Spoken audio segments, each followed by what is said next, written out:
Now boarding on track number 8 is train number 1, the All Aboard podcast, your twice weekly excursion into transportation excellence, and I am your conductor, Phil Bell, Enterprise B, PB Crisp, Mr. 645, a highly trained rail enthusiast, and I am blessed to hold the E. Hunter Harrison Chair here at the Bell Institute for Advanced Railroad Studies, where there are no degrees because the learning never ceases. And it is great to be back for the second time this week behind this, the Brunswick Green PLB microphone. Now, earlier this week, we talked about intermodal transportation in our episode, Intermodal Does Not Mean Sex. If you haven't seen it, go watch it. It's great. It's very informative. It explains how railroads use different modes of transportation to move cargo and people, and also how this is critical to the rail industry's resurgence. Now, today, we're talking about the auto train,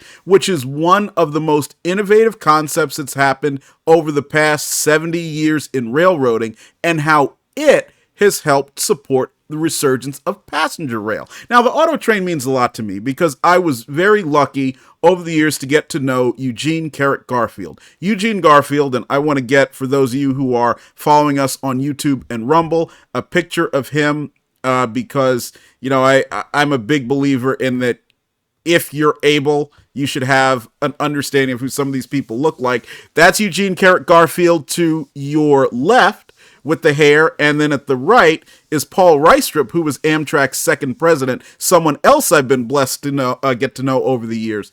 Eugene Garfield, he was an attorney, and he was working at the United States Department of Transportation.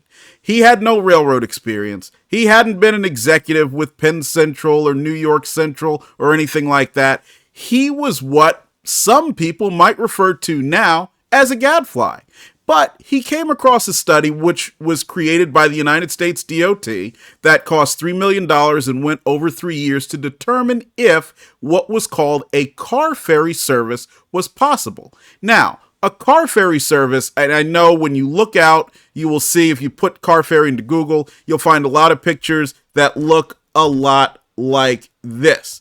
And this is the SS Badger, and we're stopping to take a little digression to talk about the SS Badger and car ferry service for a second, because in a way, this vessel and ones like it, the Badger was owned by the Chesapeake in Ohio, and for many years, actually it still travels between Michigan and Wisconsin, and at one point carried both rail cars as well as automobiles and people, is an example of the intermodalism that is exemplified by the auto train. Because the reason why something like this would be necessary, and the reason why Gene seized on this as being so important, is because even since the beginning, railroads struggled with one problem, which is that people and locations are not always located by the railhead. You see, the train is the most efficient way of moving people or goods. And there is a figure, and I love to cite it, if you say that it takes, 1 unit of energy to move a steel wheel over a steel rail, which is what a railroad does, then it takes twice as much energy to move a rubber tire over asphalt pavement, which is your highway. And it takes 4 times as much energy to move a hull like this, the SS Badger, through water. So that shows you, in terms of energy efficiency, railroads have it beat. But the problem is, where are you? Where is your loading dock? Where are any of these things? So that meant you had to have a way to get from the railroad, as energy efficient as it is, to your final destination. And I remember as a kid, when I was agitating my aunt, I said, hey, you should take the train to go wherever you're going. And she said, yeah, well, when I get there, how am I going to get around? Because wherever she was going wasn't like North Jersey, where you could simply hop on a bus or hop on a commuter train, or even in some cases a streetcar, and get to your final destination. And even once you got there, how are you going to get around? So that's really what gave rise to the personal automobile. And when the personal automobile was a toy, when it was something newfangled and there weren't a lot of paved roads, it was fine. Railroads continued to grow. And they continue to operate a lot of services to the railhead, where somebody would either have to move their goods by still a horse and buggy, if you think about that. And that lasted pretty late, or I should say pretty deep into the 1900s. Or you had to have a truck or something to get it that last mile. Well, as time went on and automobiles and trucks became better maintained, it got to be easier to manufacture them, and then you had more paved roads. These systems became something where a user would say, well, why should I just drive from the train station to my house 10 miles?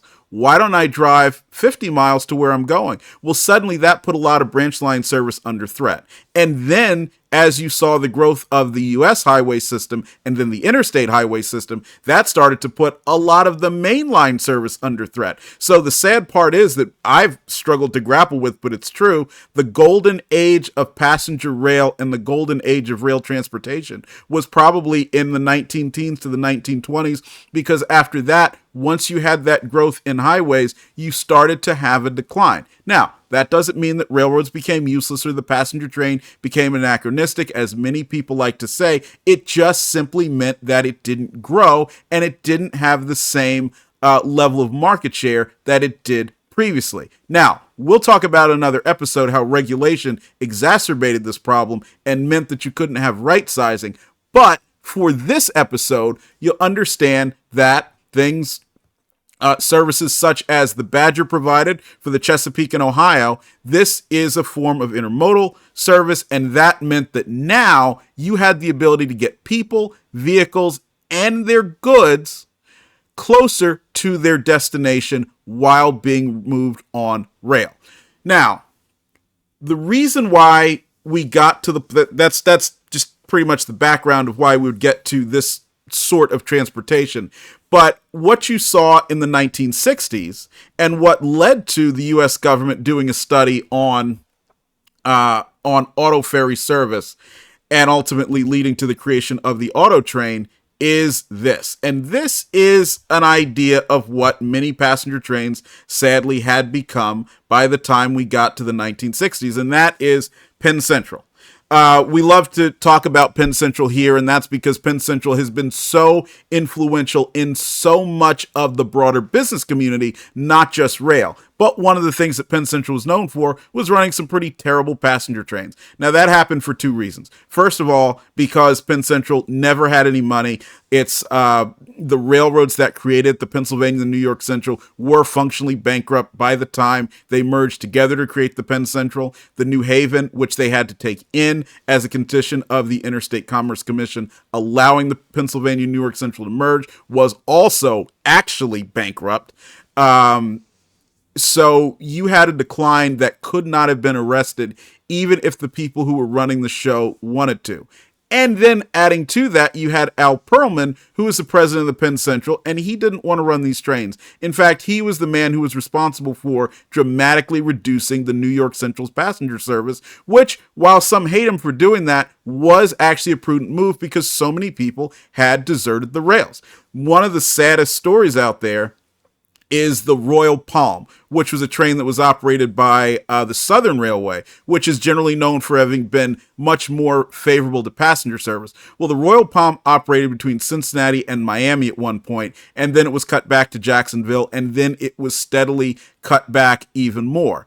Story goes that it ended its run in a place called West Jockstrap, which was simply a field in Georgia. And that's because Graham Claytor, who we all love because he was a rail enthusiast, had been mandated by his boss, Bill Brosnan, who I love because he was a great railroader and a free market guy, but a great railroader nonetheless, in order to end or limit as much of the losses as possible on the Royal Palm. They realized that if you only had one stop in a neighboring state, that you could discontinue the train to that neighboring state. So what did they do? They ran it as far as they had to, and they stopped going to Florida. What that meant, if you were a passenger, you got on the train, and you're riding, and you're having a great time, only to realize, wait, we're not going to Jacksonville? You mean we're getting put off in the middle of a field somewhere? You mean this is it? That's all? You didn't tell me? Yeah, sadly, that's what happened. And so that's one of the big reasons why a lot of people deserted the passenger train, and they went for the airlines and they went for the personal automobile. So passenger trains in the 1960s were at their nadir, and this was something that at that point only rail enthusiasts and people who were afraid to fly were really excited about traveling on. So, against this backdrop, up in Canada, Canadian National was doing something interesting as well. And that is what they called cargo rail. And cargo rail, let's see if we can get that up for you. We're big fans of this. Now, as I tell you, I'm a highly trained rail enthusiast, not a highly trained broadcast specialist. So if we have a few hitches here or there, I apologize. Now, the cargo rail service was a way that Canadian National passengers on their trains, including the Supercontinental, which ran from Montreal and Toronto to Vancouver on a daily basis, were able to take their cars with them as they traveled. And fortunately, though, cargo rail was relatively limited in scope, and so it didn't get much in the way of patronage. What it did do, though, is it led to the creation of these auto carriers, and there were 57-foot, 75-foot, bi-level enclosed auto carriers. And that would be important because these would serve as the backbone of the fleet of the new auto train and actually operate until about 15 years ago, which is pretty interesting because, freight cars don't tend to have as long a lifespan as that, although some do. Another example of, now, let me back up. The cargo rail service meant that your cars were carried in a freight train while you wouldn't have it with you, and then it would be offloaded at your location. And that's important because one of the difficulties with these services is that it's one thing to load and unload passengers. A couple of people get on, a couple of people get off at a stop, no problem. But let's say that you're going to somewhere like Denmark, South Carolina. Well, once you get there, how are you going to unload an automobile at the train station, which typically doesn't have facilities for that? Well, it's very difficult. So what did they do? They would put the autos in a car carrier, kind of like that one at the end of the Supercontinental. They would take it by freight rail to its location, offload it, so by the time you arrived, it would be there. But the service didn't work, and part of the reason why is because a lot of folks didn't like the idea of being separated from their autos. And if you think about how much you love your car, are you sure you necessarily want it to go onto a freight train that you can't see? Nothing against freight rail, but anytime it's out of your possession, there's a little bit of anxiety. Now, the other thing that CN tried, which was similar and used some of the same cars, was the Auto With You. And the Auto With You is what you see in the photo there below, where they attached a car carrier and would have up to 6 cars at a time on the back of the Supercontinental. And this operated between Toronto and Edmonton, Alberta. So that was one way that you had some limited ability to take your car along with you. Is this site, and we're going to link to it, Trackside Treasures has. There were some surveys done by CN with respect to the Auto With You and the cargo rail. They scored okay, but didn't score very well. And after Via Rail took over, they shut the service down and it went away. But like I said, 70 of these cars went on to Florida, 76 of these cars went on to the United States, I should say, for the auto train service. So let us get back to the auto train itself. Now, it started in 1971, the Auto Train Corporation. And for those of you who pay close attention, in general, auto train is AUTO-TRAIN when referring to the original company, and lowercase. Because that was the graphics that they used. Auto train with no hyphen and capital letters is how Amtrak refers to it now and does its branding. So in case you're reading any books such as Doug Riddell's great book or great series of books on the auto train, just be mindful that's one of the distinctions that you'll see, and a good way that you'll know that you can tell the two companies apart. But Eugene Garfield, as we said, he was an attorney back at the USDOT. The USDOT, using some of the money appropriated by Congress, did a 3-year, $3 million study, which proved, yeah, hey, this is something that can work in the United States. So he took that and he raised $7 million without having a single piece of equipment, without having a train, without ever having operated a train, and without owning any railroad, by doing an initial public offering of stock. Now, I want you to stop and think about how interesting and how extraordinary that is. First of all, we've talked about how bad passenger trains were. So it's really difficult at that point, especially in New York, especially in an area served by the Penn Central, which was vilified on a daily basis for how bad its service was. And the reason I mention New York, that's where Wall Street is, and that's where stock offerings tend to happen. Somebody had the ability to go into that lion's den. Someone had the ability to go into that hostile ground and raise $7 million in 1971 money for a passenger train that didn't exist, for a track to operate over tracks that he didn't own. That's really cool. Guess who couldn't do that? Mark Zuckerberg couldn't do that. Mark Zuckerberg didn't. You know who else didn't? Steve Jobs. And you know who else didn't? Mark Cuban. All of those guys had a product that worked that they could show someone. This was just a dream in Gene's eye. Now, granted, yes, most of the train equipment existed because he ended up purchasing secondhand equipment for the cars and so on. But to say, hey, look, we're going to do something and we're going to operate the first new passenger rail service in 50 years, 50, was extraordinary. And he accomplished it. So, in December of 1971, the auto train had its first run. And that meant, and now let's really get to the fun part here. What did that original auto train look like? Well, here's part of the story that's so cool. Gene was not somebody who wanted to do things that had already been done. After all, he was coming up with something new, so why not come up with a new paint scheme that didn't look anything like any train that had operated before? Right now, you see some of the General Electric U-36B locomotives that were acquired for the auto train. They ended up with 13 of them. Numbered 4,000 through 4013. This was a 3,600 horsepower, 4-axle road switcher. At the time, this was among one of the most revolutionary locomotives on the market. Why do I say that? Well, number one, at 900 horsepower per axle, that was pretty much the highest that you had seen in dieseldom up to that point, number one. And number two, let's also remember, this was the beginning of the second generation of locomotion, of diesel electric locomotion. I have to catch myself there.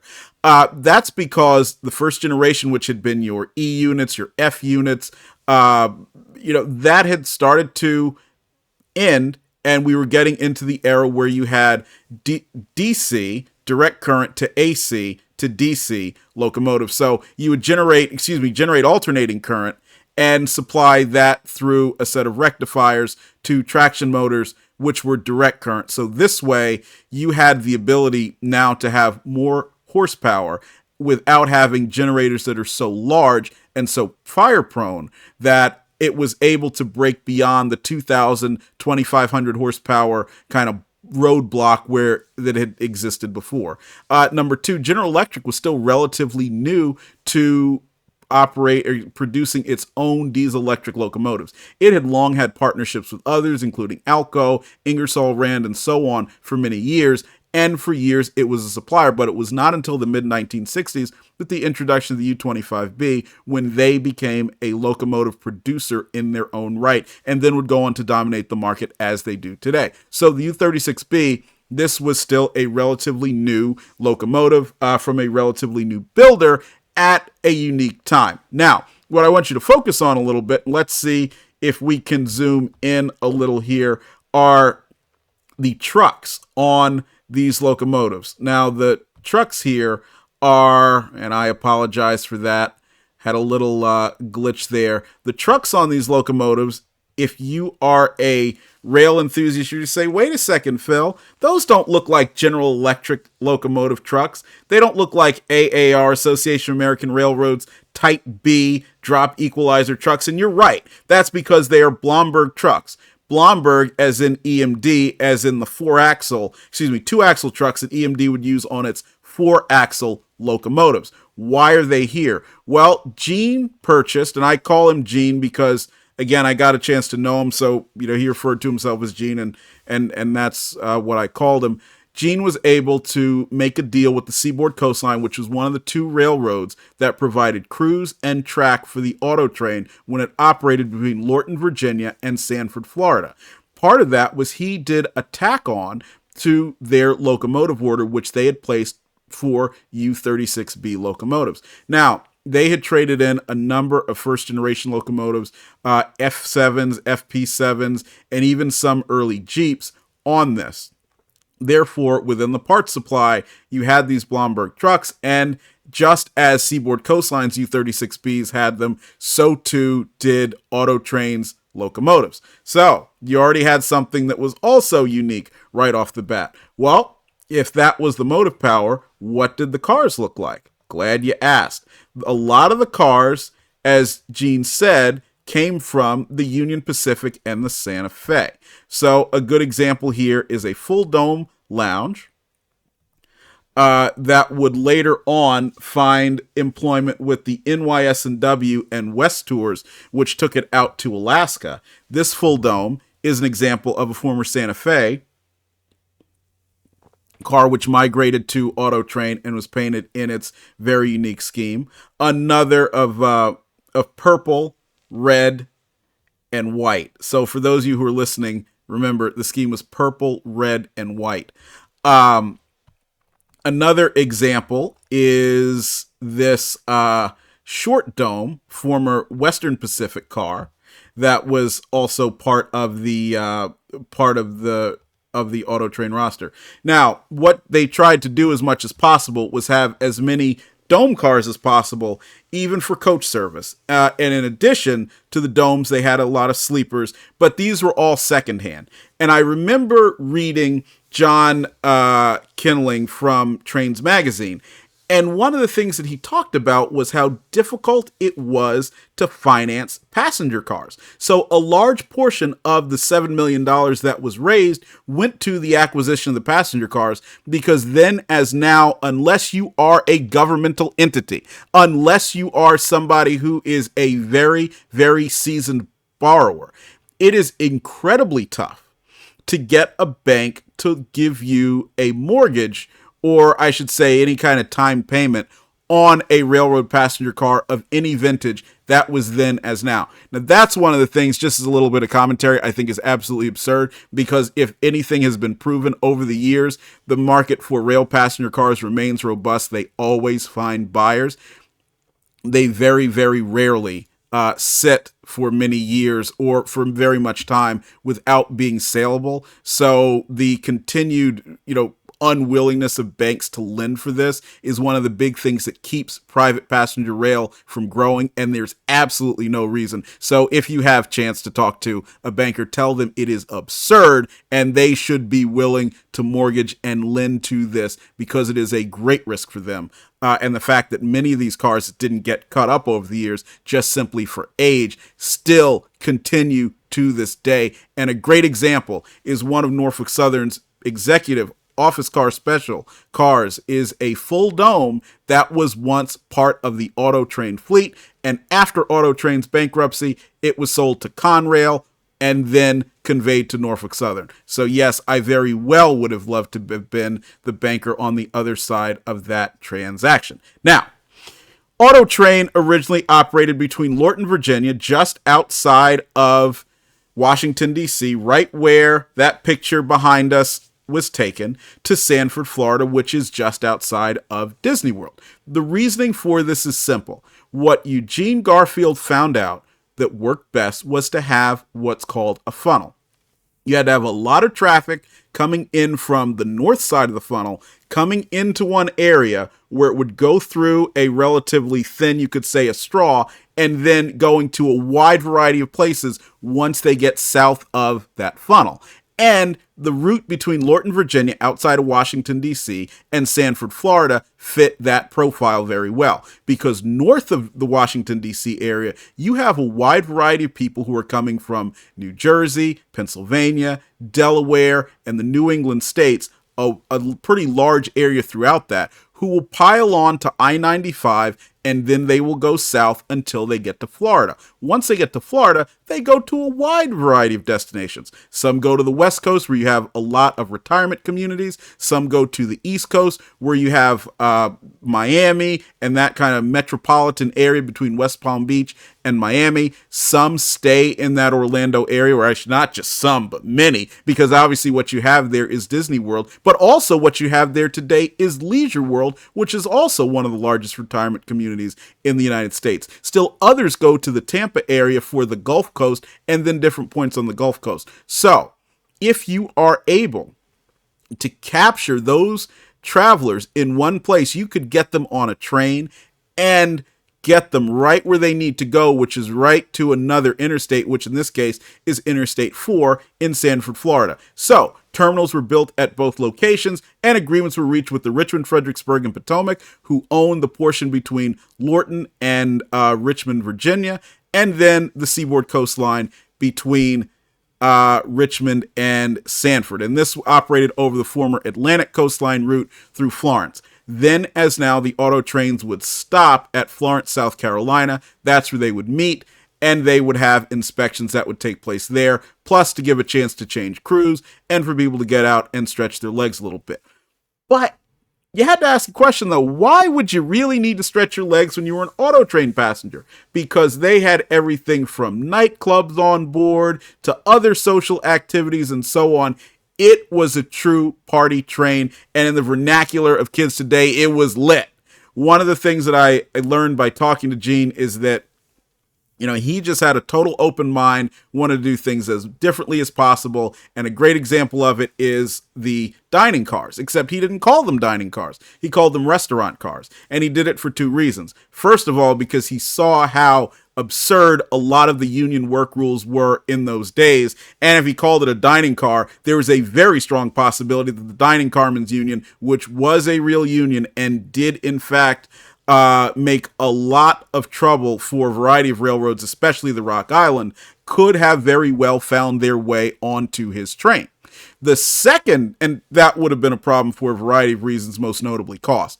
The second reason was because, again, as we said earlier, passenger rail was at its nadir. He had to have a way to bring people back to the rails, and simply saying, look, I'm going to serve the same warmed over stuff that you've already rejected certainly wouldn't do it. But it all worked. Auto Train was a tremendous success, so much so that they had to not only add extra runs, but there were times where they had so much traffic that what they did was ran the passenger section separate from the car carriers, which, you know, kind of takes back a little bit to the 1960s and Canadian National, but still, this is something that worked for Auto Train, the Seaboard Coastline, the RF&P, and it was very good. Now, before we get too much further in toward the end of the Auto Train saga, I want to talk a little bit about a competitor that never turned a wheel, and that competitor is called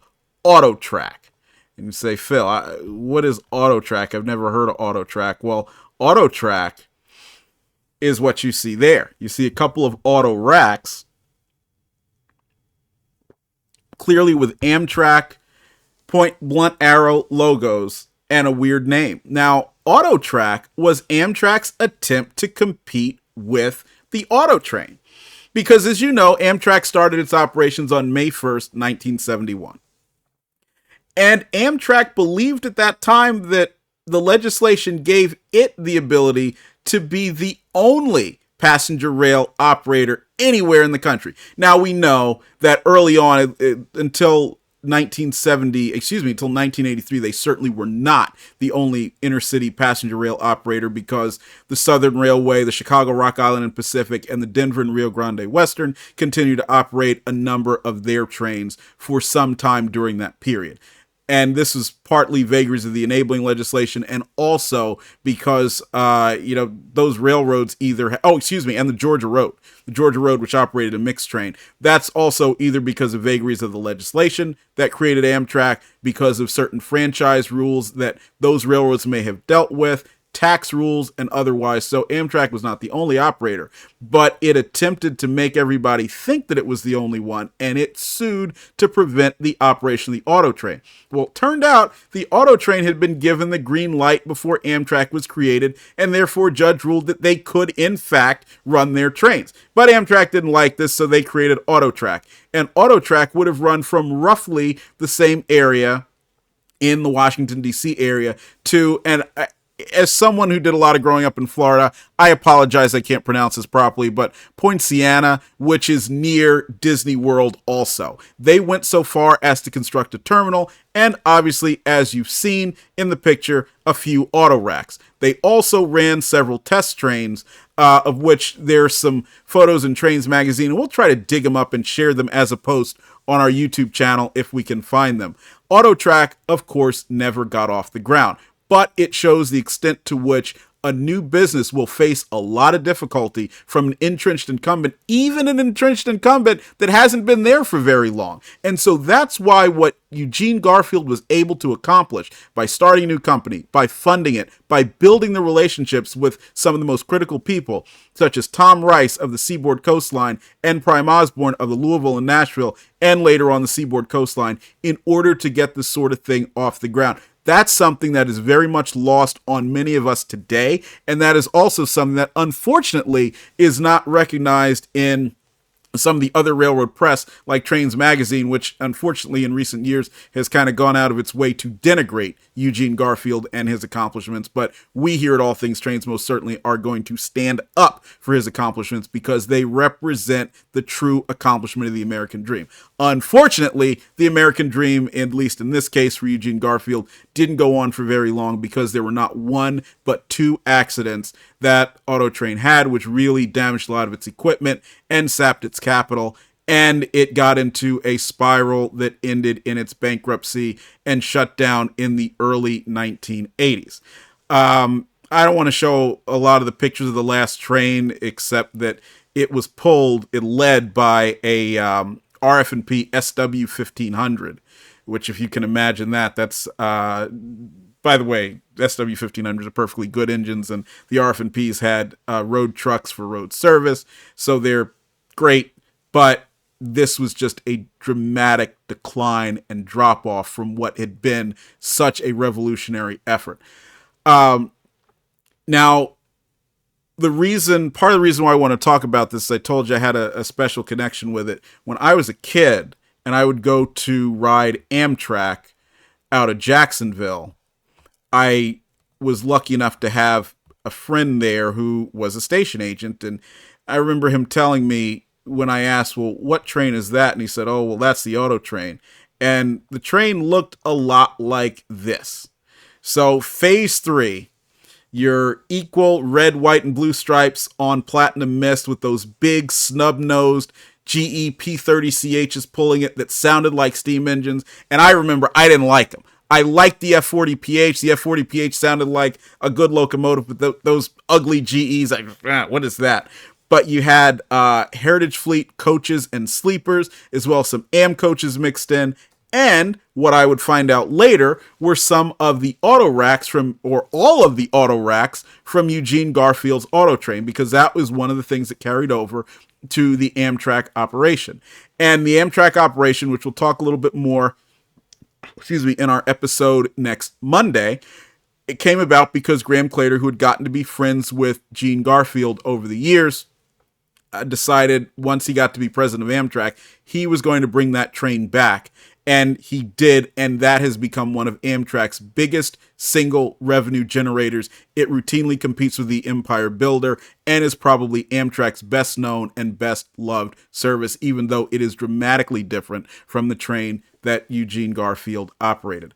One other thing, there was an effort by Autotrain to expand, actually several. The most notable took place in the mid-1970s when they added a route between Louisville, Kentucky and Sanford, Florida. Now, this route, sadly, was a flop. A lot of the reasons for that is because while Eugene told me you need to have the passengers go at least some of the distance, because it wouldn't make sense to say if your market is in Chicago to put the terminal in Chicago, so all they have to do is drive over to the station and hop on the train and put their cars on. That won't work. They wouldn't be as interested in that just from a psychological standpoint. So they had to make a little bit of a investment themselves.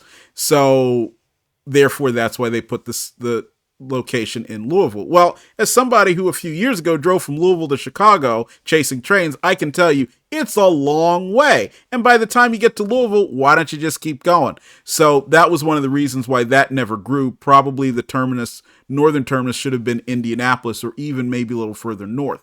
The second reason is in those days, the Louisville and Nashville, while it was a very strong railroad and had a lot of coal and continued to be a strong part of the Seaboard Coastline and Family Line system, its track conditions weren't great. Also, some of the track conditions on the Atlantic Coastline, the Bow Line, which the train ran over, as well as Amtrak's Floridian, had also started to decline as well. That is the place on the L&N is where one of those wrecks took place, and that helped to sap not only the profitability of the Louisville-Sanford route, but also the equipment that was available for AutoTrain to do its work. So what he did, and this is partly why you see this picture we had up earlier of Gene and Paul Reistrup being Amtrak's second president, this was part of the agreement that they made to put AutoTrain equipment and the Floridian, which was always a loser for Amtrak, together to see if the two carriers couldn't make a combined service work. Turns out they couldn't. It only lasted for a few months. And eventually, AutoTrain shut down. Amtrak would continue to use its station in Louisville after Louisville Union Station was closed until this Floridian ceased operations in 1979. And they had also entertained a potential service in Mexico that would have been franchised. They had also attempted to expand the service north of Lorton to get into New Jersey or even Delaware, and that fell apart because while a test train was operated, John Collinson, who was the head of the Baltimore and Ohio at the time, as part of the Chessie system, did not want to operate the auto train over that route, which is largely a single track line even today, the Philadelphia subdivision, and therefore that did not happen. But the legacy of the auto train remains, and every time you see that beautiful train roll down the track, and those of us up here in Northern Virginia, we call it the flagship, wave and remember that it is not just a really neat train. It is a true, unique part of business history because they did in many ways what very few could even dream about. So we will be back next Monday for part 2, talking about the auto train during the Amtrak years. And this Thursday, you're getting a bonus episode, which is our monthly book review of a railroad-related book, and that will be Merging Lines by Richard Saunders Jr. So stay tuned for that, 12:05 p.m. this Thursday. We will see you down the main line. Thank you for spending part of your day with us here at the All Aboard podcast, and have a great